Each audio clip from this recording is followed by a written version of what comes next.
Hello and welcome. I'm Jim Tolles. I'm a spiritual teacher, as many of you know. I blog at spiritualawakeningprocess.com. I offer these live stream events every 2 weeks, alternating between 6 p.m. Pacific time and 10:30 a.m. Pacific time. And I also do one-on-one Skype sessions. I welcome you tonight. Tonight's topic will be about an explosion of spiritual discoveries. And sometimes it can really feel like that, particularly at the earlier parts of our journey when we start to have different kinds of realizations of all kinds of intensities. And I feel like talking about that today because it can be surprisingly overwhelming and it can be confronting and it can be a lot of different things. And there are also plenty of different ways where people will misunderstand the things they discover and not fully appreciate what they mean. And that will also lead us into a discussion around what it means to really know these truths and how that's more than just any sort of concept in the mind. As people are logging on, I invite you to feel free to let us know what state, region, or country you're in. It's kind of fun to see where people are around the world. And I will do my usual free flow for about 20 or 30 minutes, and then I'll take questions. If you ask me a question before then, just know that I'll get around to those questions, usually in the last half of the hour. And we have Washington State tonight. Welcome. I'm here in Nevada, for those who want to know. And if you're somewhere else in the world, Nevada's on the West Coast, right next to California.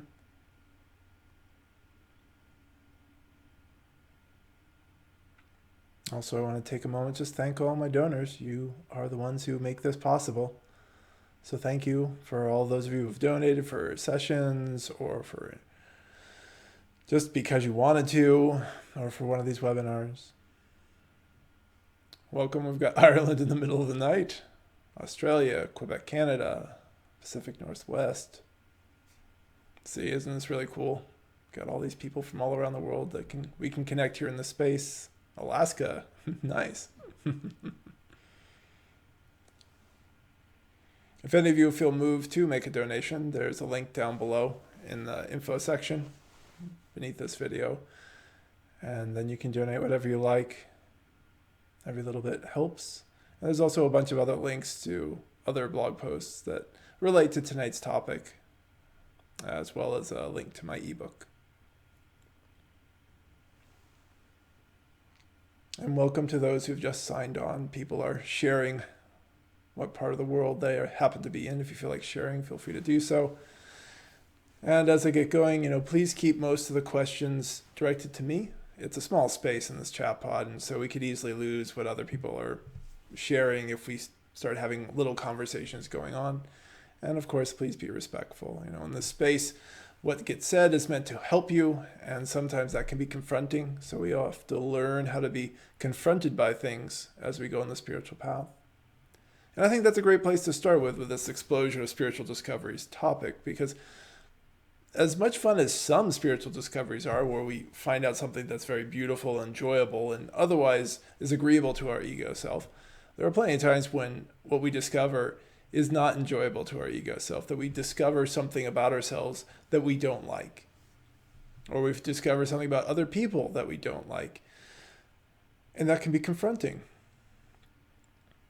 In a recent blog post, I talk about finding out that you're wrong about yourself, and this is a very common experience for people, that until we do any sort of inner work and look within ourselves, we really don't know who we are.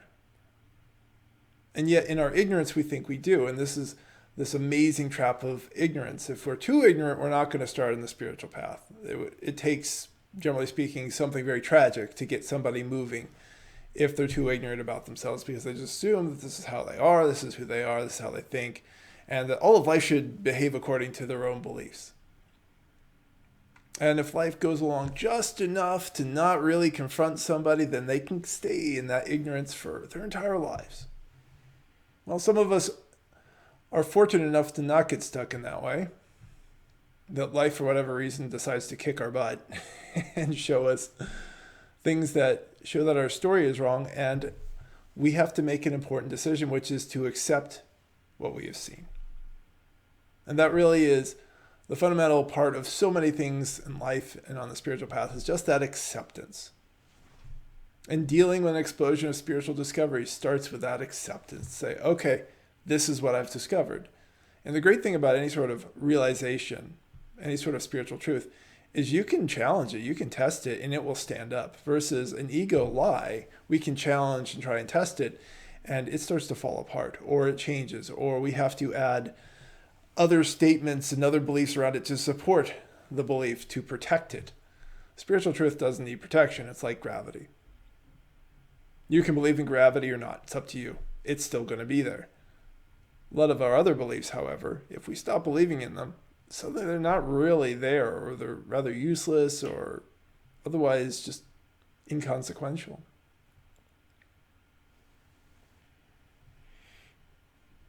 So dealing with a lot of these beliefs and, how they run up against discoveries is part of what makes having an explosion of spiritual discoveries kind of overwhelming and difficult at times.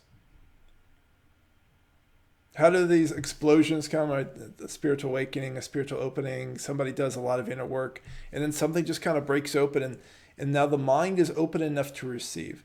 And I do want to emphasize that spiritual discoveries don't operate just on the level of the mind. However, that's usually where it starts for a lot of people. Western culture has very much cultivated us in terms of thinking and interacting through our minds rather than necessarily our feeling states or different experiences in the body. I mean, there's definitely that aspect in the spiritual world where people are exploring more through their emotions and their bodies, or those who are exploring more through energy. And you can have discoveries on every level, and it's actually important that they all come together, because a real spiritual truth melds together through all those levels, and it makes sense on all those levels.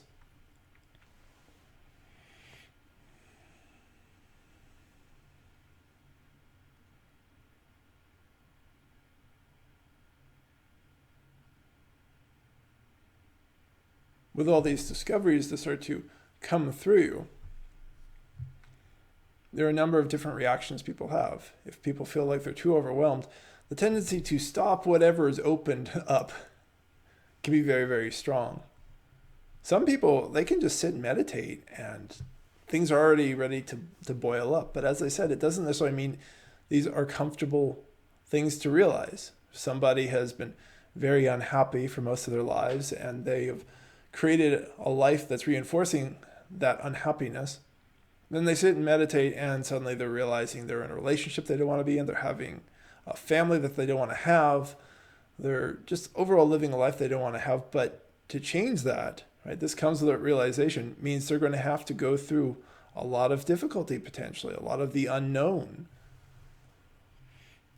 a lot of new agreements in the ending of old relationships, right? That's a lot of work, and that will scare a lot of ego selves into saying, you know what, I don't want this, so I'm just not going to meditate or work with that spiritual teacher or work with that therapist. And I do want to emphasize, therapy is an important part of inner work for a lot of people. If it's going deep enough, it's good. If it's just being too superficial and reinforcing an ego self, then it can be problematic. But that's a topic for another time. The point being that there's a way that we're going to try and protect our ego self from these discoveries.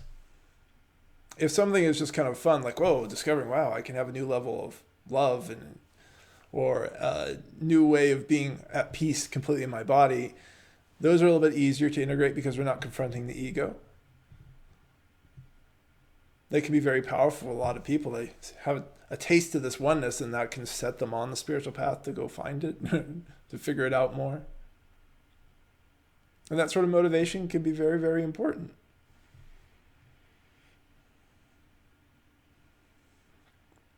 However, usually we're not being deluged as much by the happy realizations, or being kind of overwhelmed by how much we don't know and how many of our assumptions have been wrong, and how many situations we co-created a lot of pain or suffering or confusion, or how many situations we missed an opportunity. For example, sometimes people have amazing connections with somebody else, but they can't handle it at the time. And so they close off, they disregard it for whatever reason. And then later on, you have these realizations come through, and you're like, oh, wait, this was There was something really important in that relationship, but I closed off. I couldn't handle it. And then there'll be a sense that maybe somebody wants to close off from realizing they closed off, and the irony with that particular statement that comes.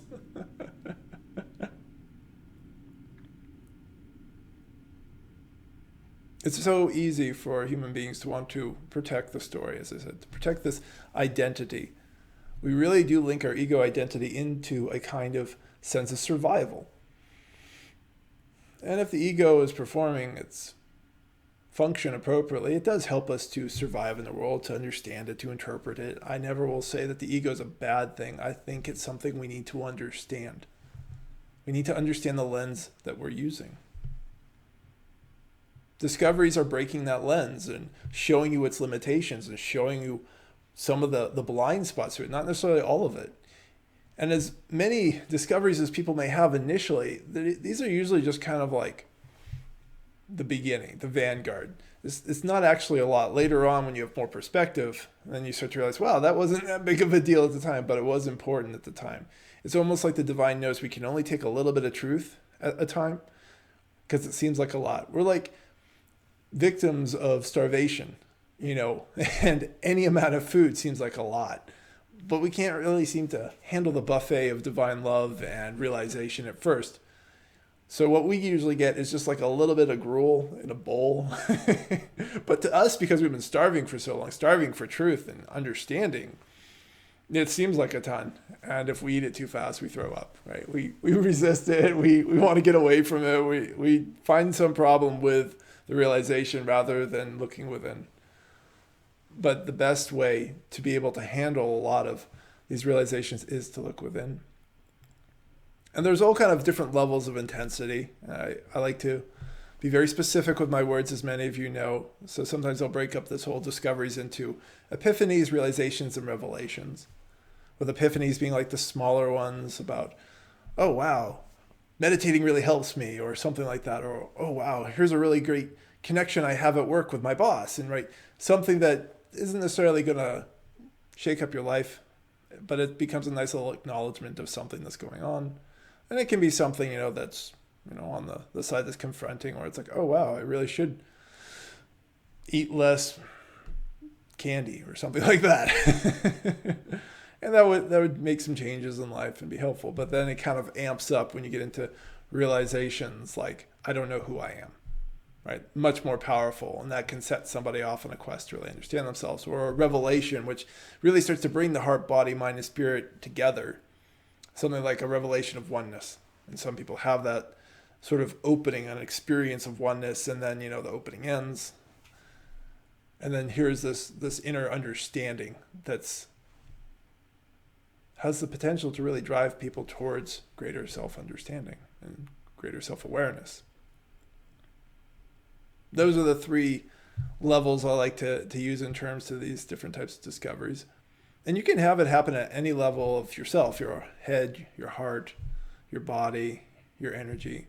Some people start to have interesting revelations and epiphanies around their energetic space. And for somebody who maybe has never really explored that or allowed themselves to believe that they could have that experience, that can be particularly confronting. Some people suddenly start to realize, wow, I really do just feel other people's energy, and I don't know what to do with that. But another reason why some people will want to run away from this, because of this new experience and this stuff that's happening outside what the ego says is even possible. And what the ego thinks is possible is such a small thing. It's a thimble in this great big universe that we live in.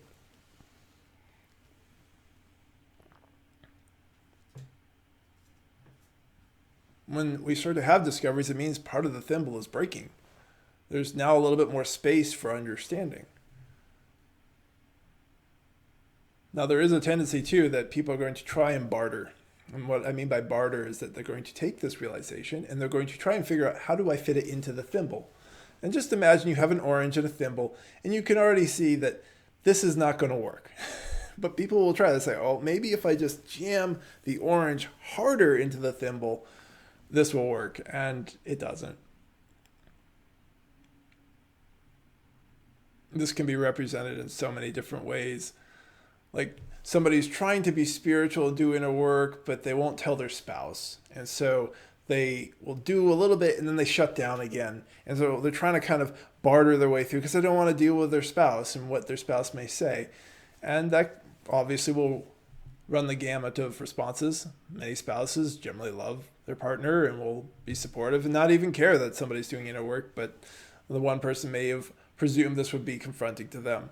And then there'll be others who are, more denigrating or neutral to it. And then there's some that are probably the relationships people shouldn't be in, regardless of whether you're doing inner work, that are just completely antagonistic towards it and say, hey, you shouldn't be doing this, you should do it something else. And there's a lot of reasons. You can have the skeptic, or you can have the uber fundamentalist who's just completely caught up in their way of spiritual believing so that they'll deny anything that their partner does.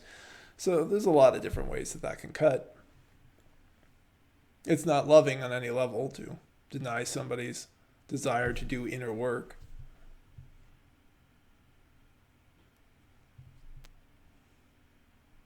The point being, though, that this bartering doesn't work. Because ultimately, it's kind of trying to lie to yourself, to say that something is working here and that you can hide parts of yourself. In this spiritual path, we learned that there's only openness, that in oneness, there are no walls, there are no secrets, there's nothing that's hidden.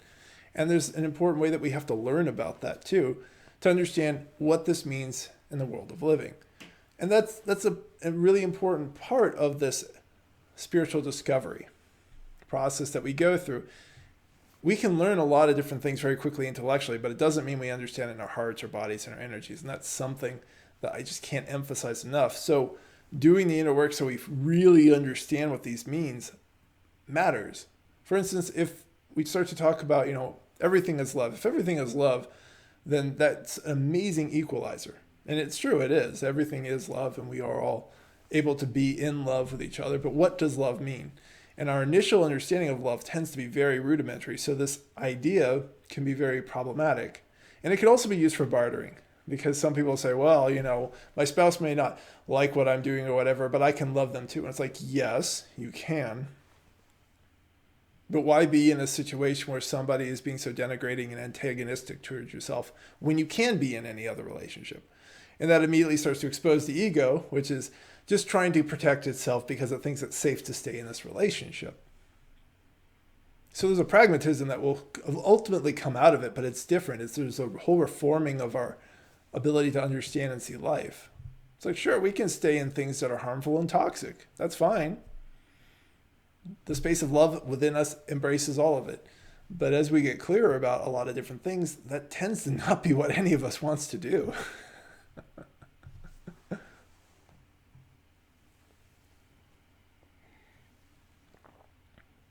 Slowing down is important if you're having a lot of spiritual discoveries happen for you right now. Write them down, first of all, just to get them out of your head, to acknowledge them, because I find acknowledging tends to be a very, very important part, particularly when the ego is going to want to deny. And actually, writing down how the ego is trying to fight with it will help you too, because over time what starts to happen is you're going to get clearer and clearer what's truth and what's your ego trying to barter, argue, deny. It tends to be not very nice. If it thinks it's not going to get what it wants.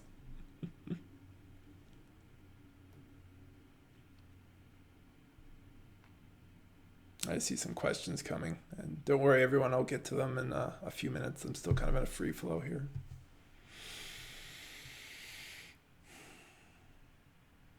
Slow down. Write them down. Talk to a close friend who has space to hear, what you're discovering. Give yourself time to acknowledge it and start to look into how you feel, what arises in your heart and your body, in your subtle energy. There are important discussions that have to happen down in those levels of us if we're going to really understand what these different discoveries mean. And then, of course, there's some that we understand well enough. We understand when we've realized that we don't know ourselves. So that encourages you towards the next step, which is finding support and discovering yourself to understand how you think and where this is coming from. And that could be through some sort of therapy. It can be through a spiritual teacher. It can be through a lot of different things.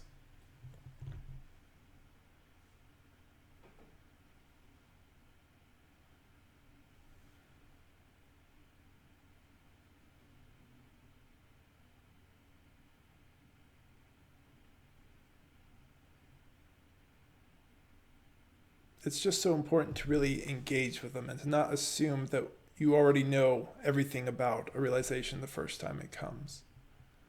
Something like we are all one is such a profound realization, such a profound thing that it's not just in our heads. And as we grow and expand, that understanding will grow and expand, because that's the quality of spiritual truth. There's a way that there are depths that we open up to over time. It's not something that like you just swallow it all in one pill and then we're done. I mean, maybe that could happen for someone. I'm not going to say that's impossible, but my experience and the experiences I've seen in many others is that it keeps growing. That as ego levels drop away to that truth, different levels of separation and illusion we hold within ourselves, it gets easier and easier to see more and more of that. It becomes more and more apparent. And we really come to understand how much of ourselves don't want to see reality, that have put up tons and tons of walls to seeing what's already here. An explosion of spiritual discoveries is kind of the reverse of what it sounds like. It sounds like something's coming at you, but it's more like something within you is falling apart to let things that are already there be seen. And it asks you a question: how much are you willing to give to see the truth? Is it this much? Is it this much? How much? How much are you willing to give?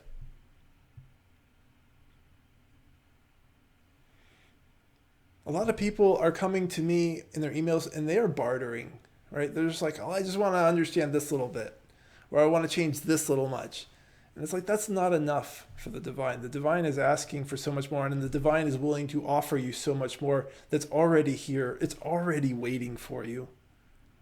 Why are we holding back? What do we actually fear in this?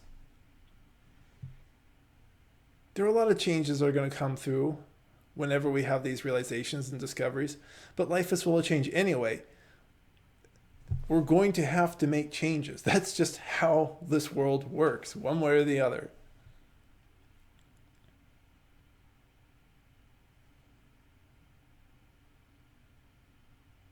And it's up to us how we live it, and if we're living it, because part of many people's spiritual discoveries is that we aren't living. We're in a cage, the cage of the ego. The ego says that these are the types of people you can interact with, and everybody outside that box you can't. These are the types of jobs you can have, and everything outside that box you can't have that job. Right? There's so many rules and regulations of the ego self that you are so comfortable with you don't even realize are there. This really is just the beginning, this topic we're talking about. The beginning of some light shining into that prison cell and saying, this is what you're actually living in. And then because there's light able to come in, you can start to see out and you start to say, wow, there's this whole other world out there. And it's very easy for people to start to run to want to get to the end goal, which is a super problematic way of thinking about this.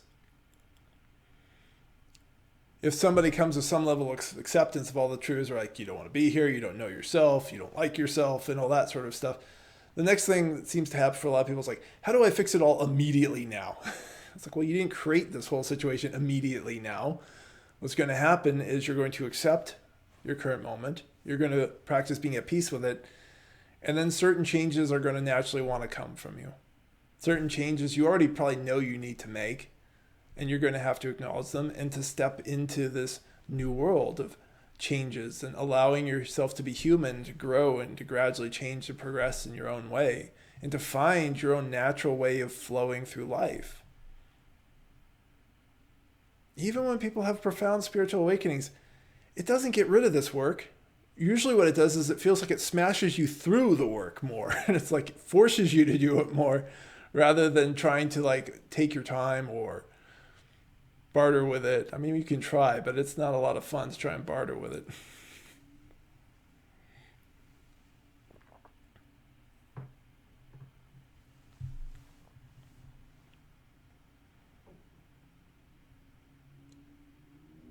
Kind of circling back here, we start with acceptance.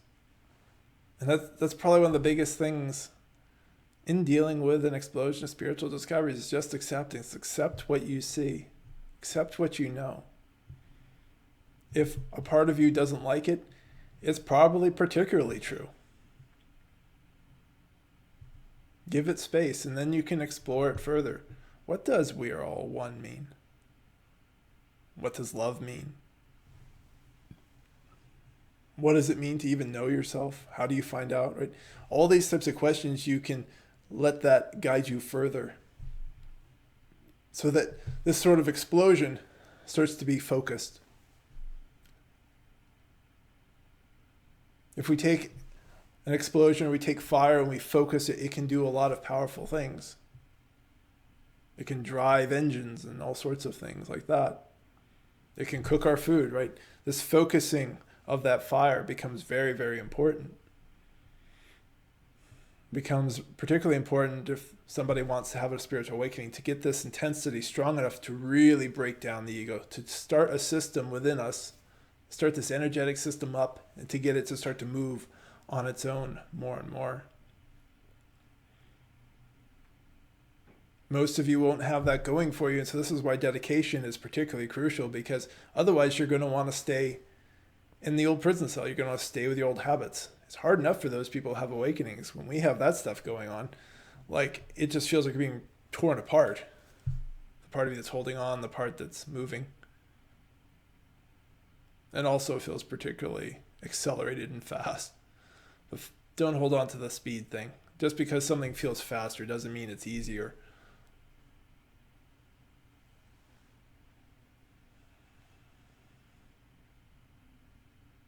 Focus. Let this intensity rise by allowing it, by trusting it and exploring it further. Bring more of your energy and your time to it. It will, generally speaking, when we do this, it starts to excite more discoveries, more revelations and realizations, and deeper levels of realization around the ones that have already arisen.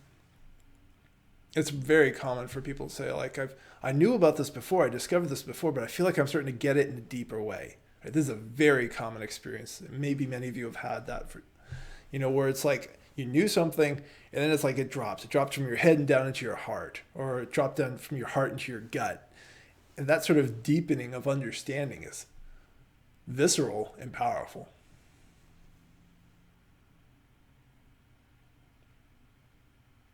You can think of this explosion really as kind of a lot of sparks. And we want to get those sparks to ignite more and more stuff inside yourself until everything is just burning up in this divine understanding.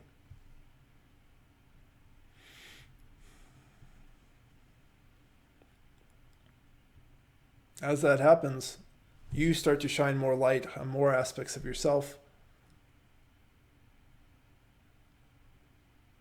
And a lot of clarity becomes easier and easier to access.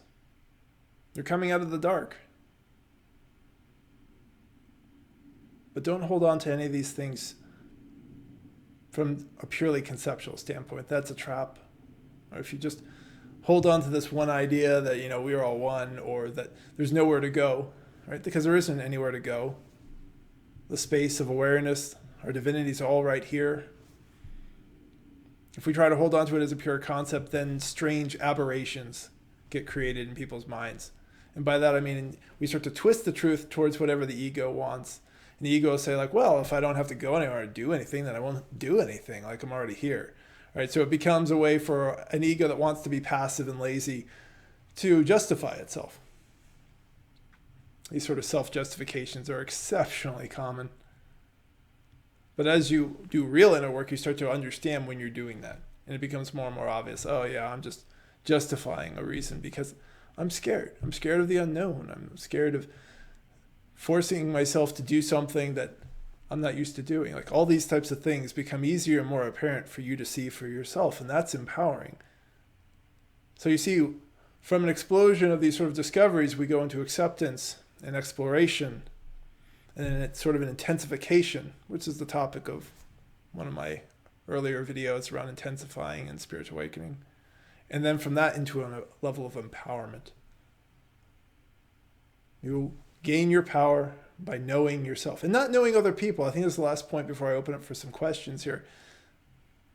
When the ego is new to this sort of understanding and doesn't yet realize that it's the problem, it starts to see, oh, look at everybody else's problems. Look at the unconsciousness over there, or look at my partner, or look at that, or it looks at everything as still happening to itself that it's not a part of, and it doesn't want to look at itself and how it contributes to the world and the situations it's in. The true spiritual path, we turn that lens right about back onto ourselves. And not in a masochistic way, not in a self-hating, oh, I'm bad way. That's a self-worth issue, and a lot of people have that. But rather just say, I want to know this being I am in. And through that knowing, then you do see other things clearly. You can see where people are unkind and unconscious, and you can see where they are kind and where they are conscious. And so you see both. And kind of my last little note here is this: seeing of both is central to really seeing truth. You see both the kindness and the unkindness. It's not all light, it's not all dark, it's just humanity. And when you can see that totality, that's part of learning to see oneness and interact with it. On that note, I see some questions, and if you're new, you can type a question in the chat pod. Please keep them directed to me. It's a small space, and I want to make sure I can see everybody's comments. And please keep it polite. As for anybody who'd like to support this work, it's entirely supported by donations. There's a donation link down below in the info section, along with some links and a link to my ebook.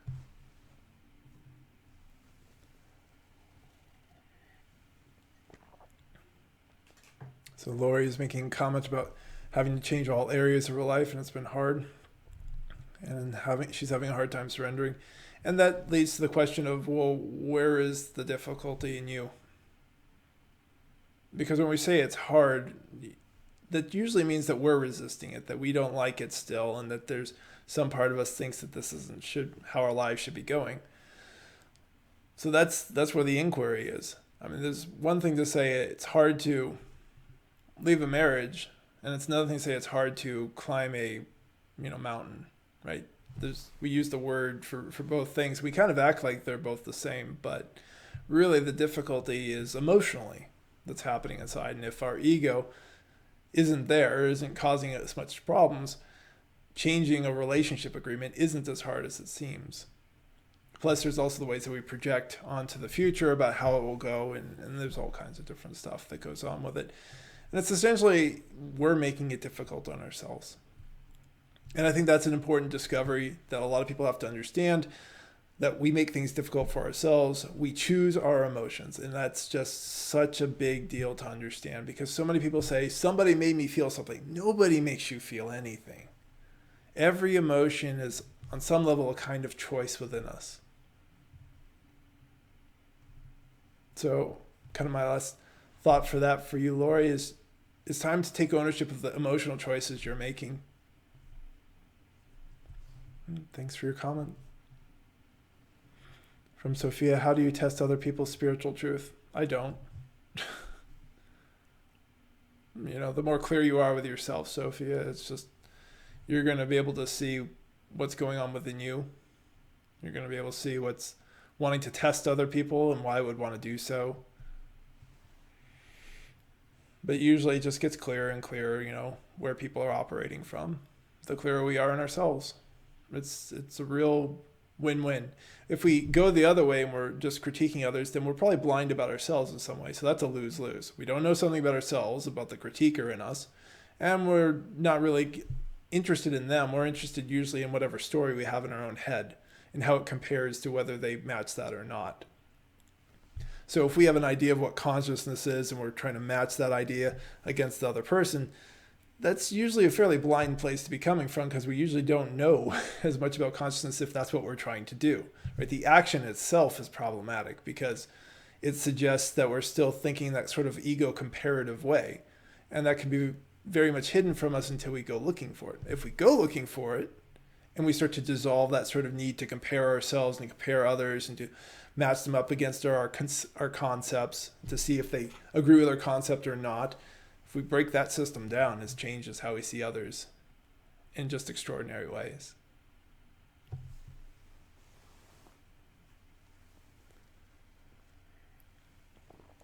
Thank you for the question. I just can't emphasize enough that this is about going within and looking at ourselves. One of the ego's biggest traps is it's going to want you to pay attention to the external world more than to you. We definitely learn to honor the external world, and there's certain things that we have to deal with, like eating, drinking water.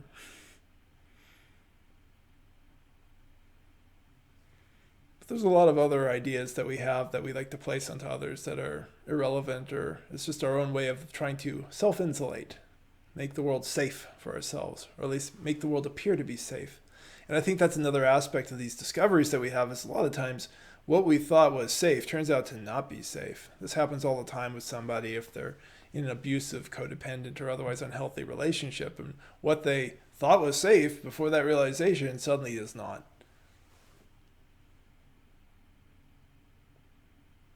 It's the irony that in our attempts to find safety, we often give it up, that we put ourselves in situations that aren't healthy. Or we create the very conflicts and fears that we are trying to avoid.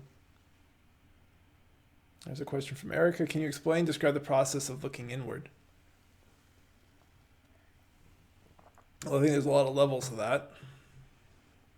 Which level would you like? I mean, the mental level, things like journaling, therapy, those are really great ways to like talk through like what we're thinking. I think there's a level of vulnerability that we have to cultivate with ourselves, as well as that willingness to look and a willingness to be wrong about ourselves. I mean, at times we're going to find out that we're right about certain things about ourselves, and those sometimes are the deeply held truths that we couldn't accept before for whatever reason. So if somebody has more self-worth issues, there can be a tendency for them to deny their talents and their abilities because the self-worth issue says she can't or he can't have that. So we definitely can find some very beautiful things within ourselves, and it can be very ironic, that we're holding back on some really, really wonderful aspects of ourselves. In general, the ego cuts us off from all kinds of wonderful aspects of ourselves. And it's through this work of letting go of our attachments to who we think we are and how we think life should go, to just be here now, see what is happening right now, that through that work we start to find and uncover all these depths of clarity and humility and wisdom and love and compassion. All these types of things start to be found so much more easily.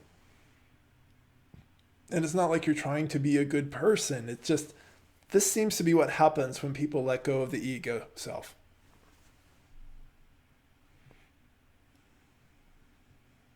Looking inward on the level of the heart, there's a lot of emotional acknowledgement. A lot of people, particularly in the West, have shut down their hearts, so they can't feel much of anything. And it can take a while to help somebody who's had their heart really shut down open up again. Then they have to get used to feeling loved, right? That can be just as challenging sometimes for people as feeling fear. Sometimes more so, depends on the person. And they have to get used to feeling sadness. I know a lot of men have been taught boys don't cry, and that is such a hugely wounding issue because they just can't open up to themselves. And a lot of women, admittedly, have also learned the same thing, that they're not supposed to cry or express sadness, and that just becomes a wound that you don't get around until you deal with it.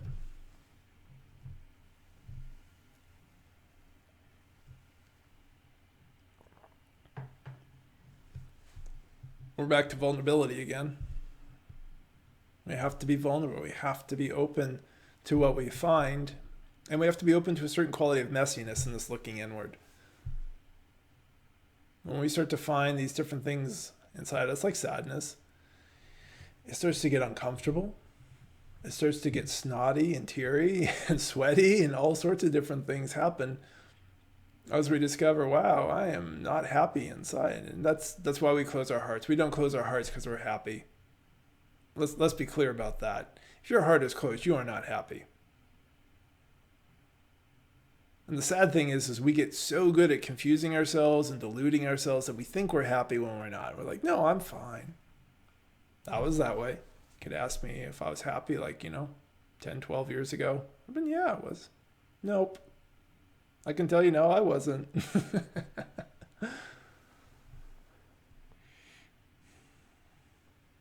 Sometimes having a focal point for someone or an animal or something that you love the most is a great way to start to open up the heart.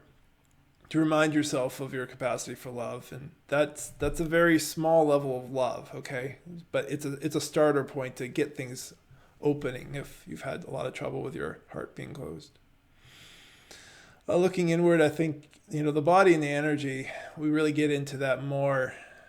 I mean, it depends on the person. Some people are very good with their bodies and interpreting what they feel there. So I shouldn't say that it's linear, but it often helps to have done the work in the level of the mind and the heart before starting to try and interpret what's going on in your body and the subtle energy.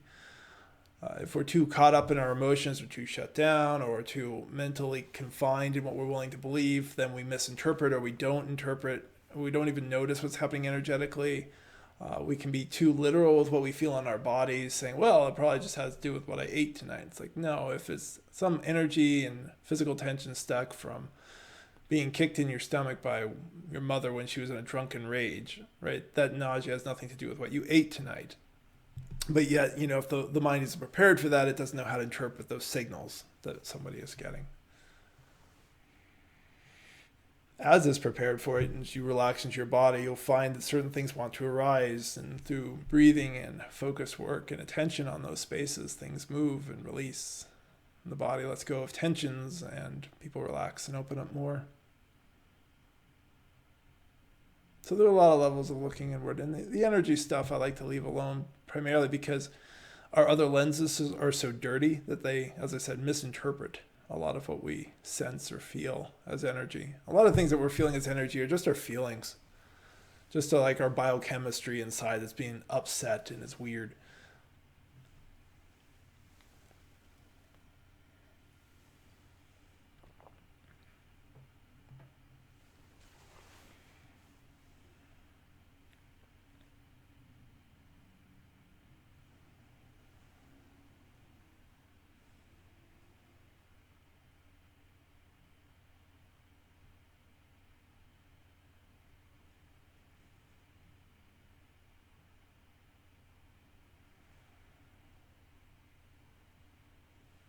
What other questions do people have?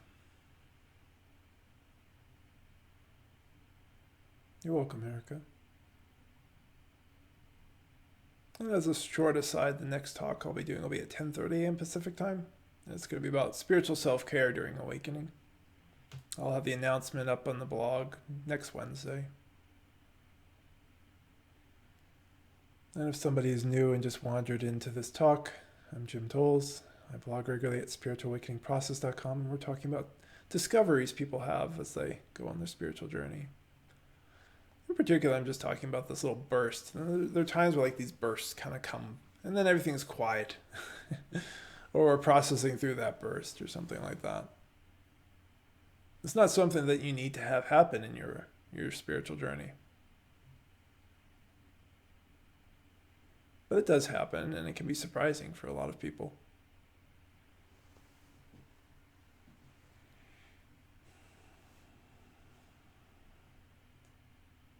But I really like to go back to this finding out that we're wrong about things point, because I just feel like it's exceptionally, exceptionally important. We like to think we understand ourselves. Most people do. And there are so many ways that we don't, that we grew up and we were children and we just accepted the behaviors and the beliefs and all the different things that we saw around us, and we accepted that, and that became part of our core ego self. And then we kind of built up around that. In this work going inward, we're going back towards those initial decisions about how we should feel, how we should think, and how we should behave.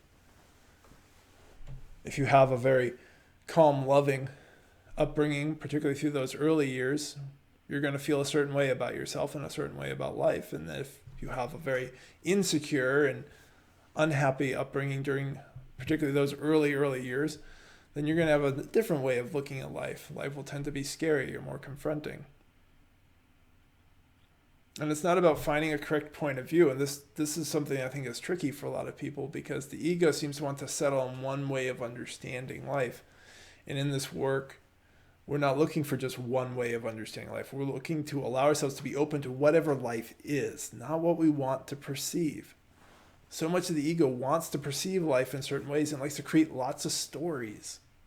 It wants to see so much of life as either being good, or it wants to see it as being bad, or it wants something based off of how we grew up. And so we go back to these initial decisions inside of ourselves when we decided that life was scary, or that we can't speak our voice, or all these different decisions that happened really not consciously at all. Like, they just kind of happen because we're children. Children aren't thinking through in the way we're talking right now. And we're going back and we're starting to break those old programs down so we can just be, and we can just engage with what actually is happening.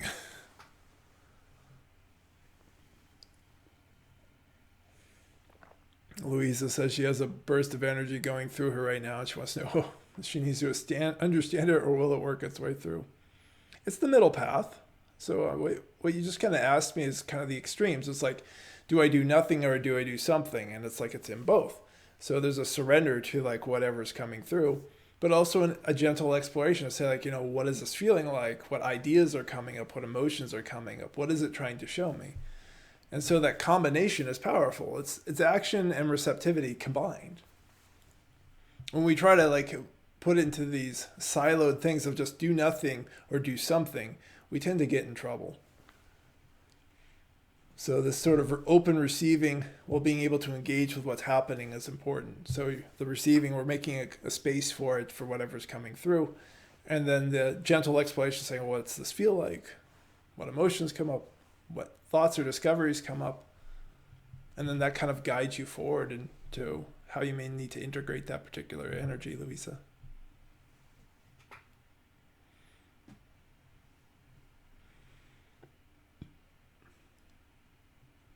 So in that space, particularly right now, there's not control. And she says she's letting it arise. It does not change. Or you just keep exploring it. See what it keeps feeling like. See what starts to arise more intuitively. Some things you figure out in a day and a half, some in an hour, and some in 3 months. Some stuff you never really figure out because there's nothing to figure out, and it's just energy doing its thing.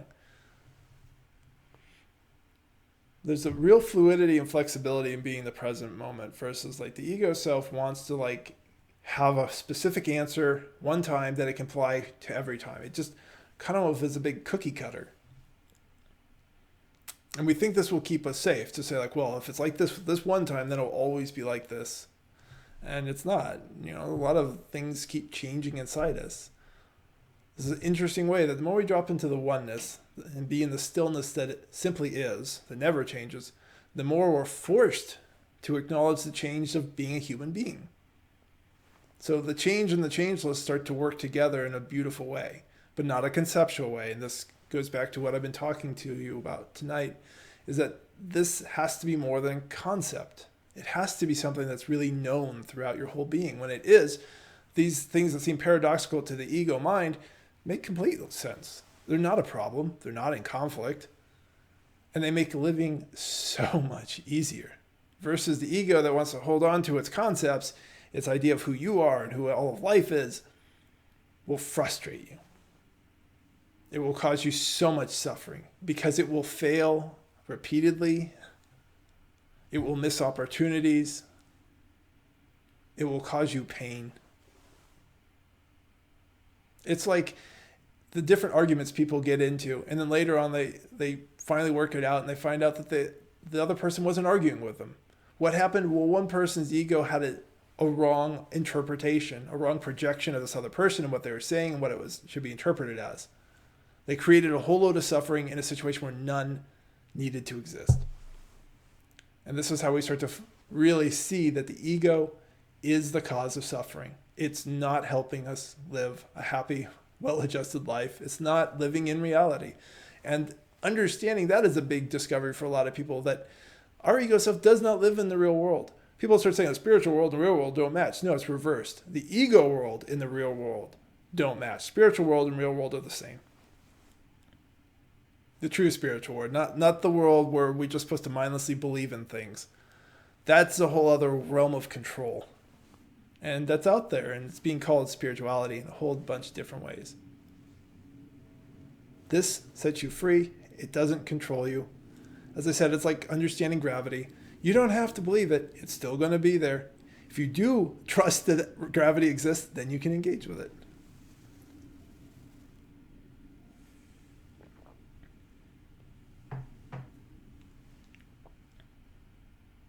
Thanks for the question and comments, Louisa.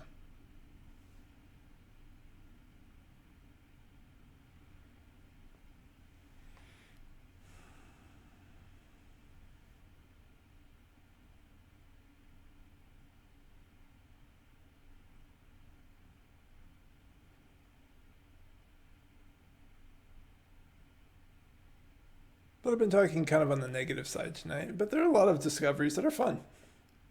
These new ways of understanding life and seeing connection and seeing the different ways that people move in beautiful harmony together, different ways that life and nature moves in beautiful harmony. It's amazing. So there's a lot of beauty to be discovered, but I always like to emphasize the stuff that we're working on, because as you dissolve that beauty is revealed to you. I don't have to give it to you. You'll find it for yourself.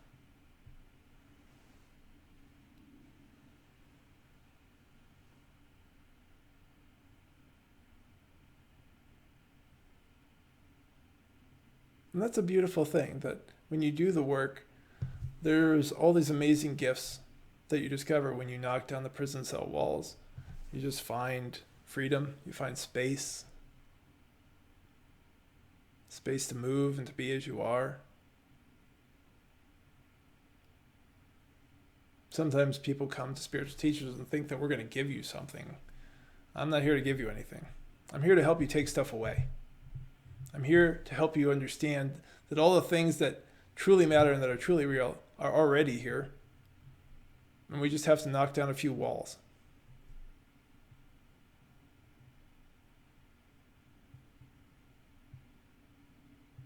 If you haven't asked a question yet, feel free to post. We're coming close to the end. Lori's talking about giving up control. Well, control is one of those mid-level issues that's hiding a whole bunch of other core issues underneath it. So do a little journaling on that, Lori, to figure out what's underneath. And Sophia, so to relate to the spiritual world and real world being the same, thank you. Yep, they're absolutely the same. Our ideas, our ego self, that's not the real world. But that's unfortunately what we confuse as the real world. And most of the human world and the way people in society is interacting is not real. It's all made up. Doesn't mean that we don't honor it. Right? There's certain customs, certain ways of interacting that you learn to honor and say, okay, we're going to use money, right? It's like, fine, this is how we're going to transfer resources. This is what we'll deal with. Or maybe it's not right for you, and maybe you're the next economist who can really drive a new system of barter and trade. Then that's fantastic. Go do that. You can do it because you know that money is ultimately not real. It's just a form of agreement, a way to move resources. Right, so that's kind of the beauty of this sort of freedom. The more free you become, the more you realize, wow, I can change a lot of different things in society because it is entirely, utterly made up. But no matter how much you might want to try and change this, you are always here now. And some people try. They try to like kind of hide in their heads or in different energetic realms. Well, we got this body and we got this one life. And Lori says thanks that she knows what to do. Great.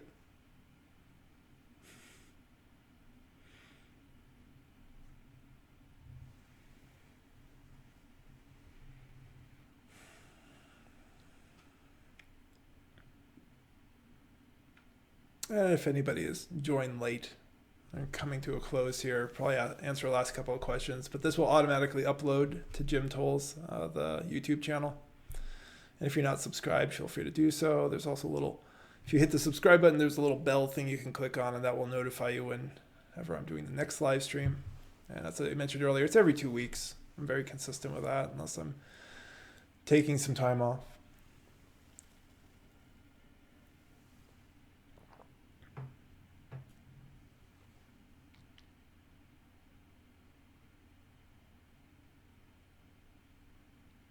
And if you're new to me too, I have a newsletter. So over on the spiritualawakeningprocess.com, up in the upper left-hand corner or wherever it is on the phone, I don't know where everything is on all these different devices, there's a sign-up list. And it's a great way to stay in touch, particularly as a lot of the social media stuff is not posting or sharing stuff that I post up there as much as it once did.